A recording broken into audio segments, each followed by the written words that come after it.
Hi and welcome to Chris Ryan Golf. We are at the Belfry again today in the TaylorMade Performance Centre, and in this video we are going to give you 3 key things that you can focus on to ensure your lead knee is functioning better through the golf swing.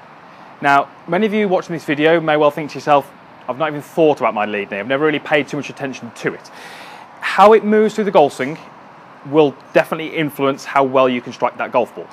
I am not suggesting at all for 1 minute that the lead knee is the cause for poor shots, or it's the secret to hitting good shots. Okay, we are not going to hit poor shots because of what this does. However, the movement of this knee is going to influence movement of the rest of the body, and that's going to help you produce hopefully some more consistent golf swings. So we're going to look at 3 areas. We're going to look at what the knee should be doing in the backswing, we're going to be looking at what it should be doing to start the downswing, and then we're going to look at what it should be doing through impact. If we can get this lead knee to function correctly, it's going to have an influence on what your hips are doing and what the rest of your body's doing, and we need the body to function well to hit good golf shots. So firstly, let's look at the backswing. So I'm just going to take my starting position to the camera. Okay. And what I want you to think about is basically where that knee points. So if I was to have an arrow coming out that knee, it should set up point somewhere over my lead foot. Okay, so somewhere out here. What we want you to try and feel in the backswing is that this lead knee is allowed to move and kick inwards to point more in towards the golf ball I'm hitting. So point number 1 is allow the lead knee to move inwards towards the ball in the backswing. Let's see what that looks like. So keep your eye on my lead knee, and as I make a backswing, you're going to see that knee moves more inwards to point at the golf ball. Now, this is not something I'm intentionally trying to do. I'm not starting my backswing and trying to kick my knee in. It's a function of what the hips are doing. As I'm allowing my hips to turn, that's causing my lead knee to move more in and point a little bit more down towards the golf ball. Far too often, I will see golfers where they're trying to hold this knee maybe too much in its original starting position, and what we do is we get this kind of braced effect where the knee is almost trying to push towards the target. What that will do is it will cause a limited range of motion in your hips. It will not let you rotate the hips on the right angle and by the right amount. If we don't turn the hips by the right amount, we're going to struggle to turn the upper body the right amount. So you can see how the knock-on effects really influence what that golf swing is going to look like and produce in terms of a shot. So in that backswing, allow the hips to turn, which in turn will allow that lead knee to move a little bit more in and point at the golf ball. So there's point number 1. Point number 2 is in the downswing, we want you to feel as if the lead knee pulls away from the back knee. So what I will often see is golf swings where the knee action is decent on the way back, and as that golfer begins to sort of move the pressure more into the lead side, we'll see a little bit of a movement in the pelvis, but we don't really see enough movement in that lead knee. What you're going to see at this point in the downswing, therefore, is that the distance between my knees is a little bit too close. I haven't created enough of a gap. What we want you to try and feel is from the top, you start the downswing by, yes, a pressure shift, and the lead knee feels like it rolls and rotates more to the outside of my lead foot. So you can see here it's almost gone back to its starting position, possibly even a little bit more target side of that.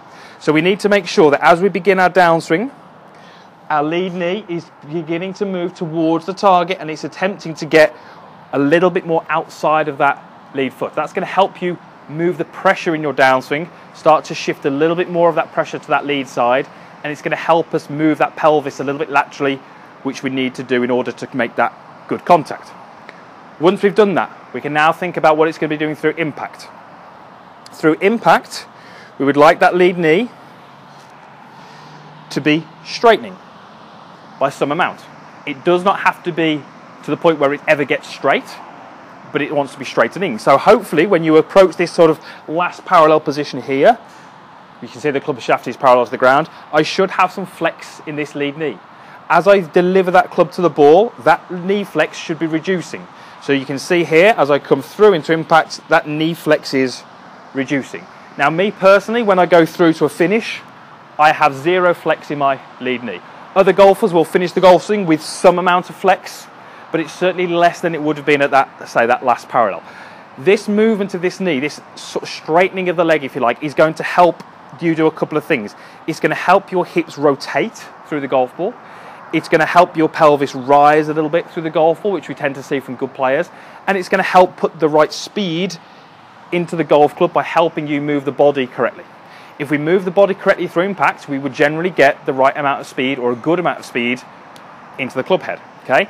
Those of you who maybe feel you're struggling with club head speed may well find that through impact, we're not doing enough with these knees, certainly this lead knee, and we're starting to use a little bit more of the elbows and the hands, and we're not starting to get this feeling through impact of straightening the leg, moving the pelvis out the way, and getting that good follow-through position that we see from good golfers, where we get the legs pretty straight at this point, and the belt line has certainly rised up a little bit.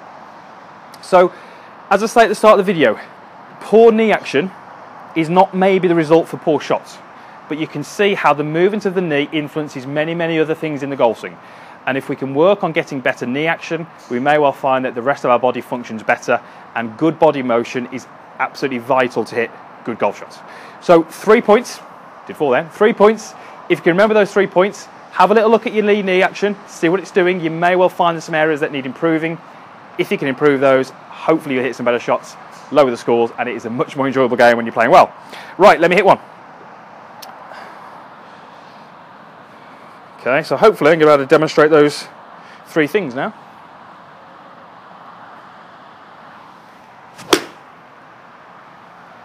Okay, pretty good shot. I'll just hit one more for you. I'll try and go a little bit more left so you get a slightly better image, so more of a face-on image. So you should see the left knee kick in, work back towards the target, and then lose flex through impact.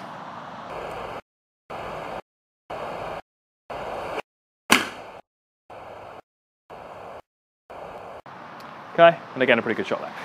3 points. If you can remember those, you hopefully will swing the club better, hit the ball better, and lower the scores.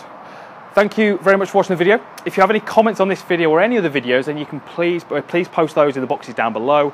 There's also a like button down there, so if you did like the video, you can click on that. That really does help me. And please subscribe if you're not already a subscriber. It just means you'll get access to my videos weekly.